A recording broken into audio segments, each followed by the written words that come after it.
Eu não sei você, né? Mas quando eu descobri que eu tinha TDAH, foi me desconstruir, assim, sabe? Nossa, então era isso, era por isso que eu fazia isso, era por isso que eu era assim. O primeiro dia que eu usei a medicação e eu vi a organização e a clareza mental que me deu, eu fiquei... Você sentiu aquele silêncio mental, imagino. Eu até vi numa das suas postagens, um dia alguém comentando assim, um pai dizendo... A minha filha disse que quando tomou o remédio, falou assim, pai, essa vitamina curou meu cérebro. E eu lembro dessa frase, porque eu achei tão bonitinho assim, eu falei, gente, é isso, eu sentia que meu cérebro se organizava. E era uma coisa muito engraçada, porque eu tomei o remédio, aí passou umas 2 horas, eu fui tomar café da manhã numa padaria. E eu sempre fui muito agitada. Se eu estivesse num ambiente, eu escutava todo mundo falando ao mesmo tempo. Sim. A dificuldade até de manter o foco no tempo presente com quem você está conversando. Muito. E eu lembro que eu pedi um suco e um pão. Eu nunca vou esquecer. Na hora que eu comecei a tomar o suco, me veio a lucidez que eu tava só focada no suco. E eu falei, meu Deus, é a primeira vez que eu não tô escutando os barulhos das conversas e não sei os assuntos de todas as mesas em volta. E eu comecei a chorar tomando aquele café da manhã. Eu fiz um vídeo sobre isso em 2015, que falava sobre como eu me sentia. Era exatamente isso. É como se você botasse um abafador e aí você sentia um silêncio que só tem sua voz ali. Porque, na verdade, a gente se atrapalha com os barulhos externos e internos. E quando você toma uma medicação, você silencia os 2 barulhos, os externos e os internos também. E assim, a organização mental, né? Eu falo que o remédio, ele me deu o remédio diagnóstico, algo chamado lucidez. Era o autoentendimento, o autoconhecimento, falar, eu funciono assim por isso, mas também não usar como um amuleto diagnóstico, que eu falo para os meus pacientes. Vou me tratar e vou vendo que eu posso melhorar. Então, desde a descoberta do diagnóstico, faz pouco tempo. Né? Foi ano passado. Minha vida mudou, minha rotina, minha organização, minha facilidade para entender, para me posicionar para tudo, assim. Tudo mudou, né? Entende? Então, os diagnósticos anteriores, o pânico e a depressão, foram diagnósticos importantes de uma fase da minha vida, mas também já tinha outro diagnóstico ali que não tinha sido dado ainda. Certo? Porque tem uma coisa também, você já tinha um diagnóstico das dificuldades que você estava enfrentando na época do vestibular. Mas, até pela sua autocobrança e dificuldade, beleza, agora eu sou uma estudante de alta performance, eu quero passar em medicina. Mas você estava tendo dificuldades de se organizar, de fazer as coisas. Sempre tive. Então, e aí aquilo vinha a cobrança, ou seja, piorava. Então o TDAH, ele não se restringe apenas aos sintomas do TDAH.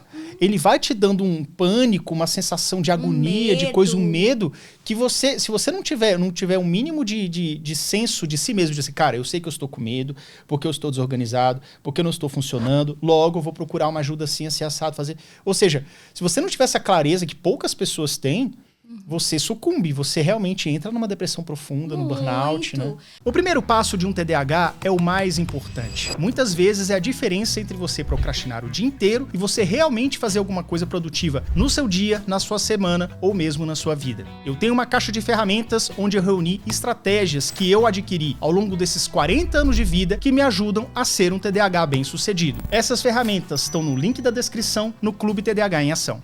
Sabe o que eu percebo hoje? É muito comum. Isso já é comum, não é só a questão da Manu perceber como médica. Que o TDAH, o diagnóstico tardio, ele já vem associado a outros transtornos. É super comum que o paciente que é um adulto que descobre o TDAH ali aos 25 para mais, ele já venha com uma depressão associada, uma ansiedade e possivelmente, não é certamente.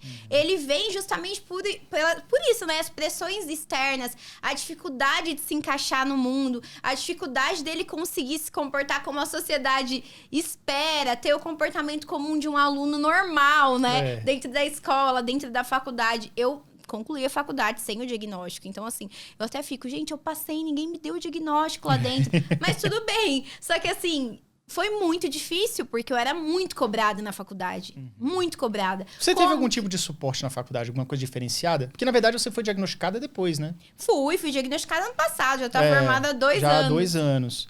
Então não teve nada. Porque eu lembro uma vez, eu já tinha o diagnóstico desde os 7 para 8 anos. Nossa, sorte é sua.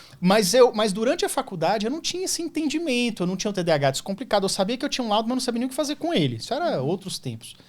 Teve um momento que eu encontrei um professor que ele passava toda semana, ele passava toda sexta, não, toda quinta, era terça e quinta. Toda quinta ele passava um texto para você ler fim de semana, fazer uma resenha e entregar na próxima aula. E aí, aquilo correspondia a 50% da nota. E o resto era a prova, eram 2 provas e mais aquilo. Quando chegou na segunda ou na terceira resenha que eu não dava conta de fazer, eu falei assim, professor, é o seguinte, eu sentei com ele no final da aula e falei assim, eu não vou dar conta de fazer, eu não vou passar. apesar de eu gostar muito da sua matéria. Por quê, Yuri? Eu expliquei pra ele, falei do TDAH, expliquei mais ou menos, não tinha o conhecimento que eu tinha hoje. Eu falei assim, professor, eu simplesmente não consigo fazer suas resenhas, não consigo. Aí ele, beleza. O que ele fez pra mim?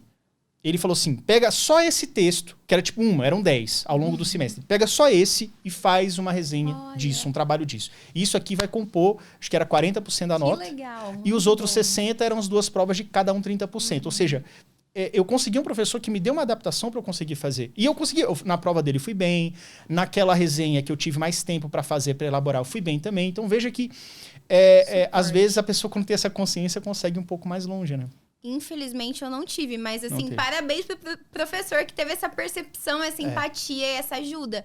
Eu posso chamar o Clube TDAH em Ação de um tutorial de como você pode aprender a viver com TDAH. Você pode se relacionar melhor, aprender a lidar com as amizades, com família, além de aprimorar suas habilidades em se motivar, entrar em ação e conseguir ser mais produtivo. Dá uma olhada no Clube TDAH em Ação no link da descrição.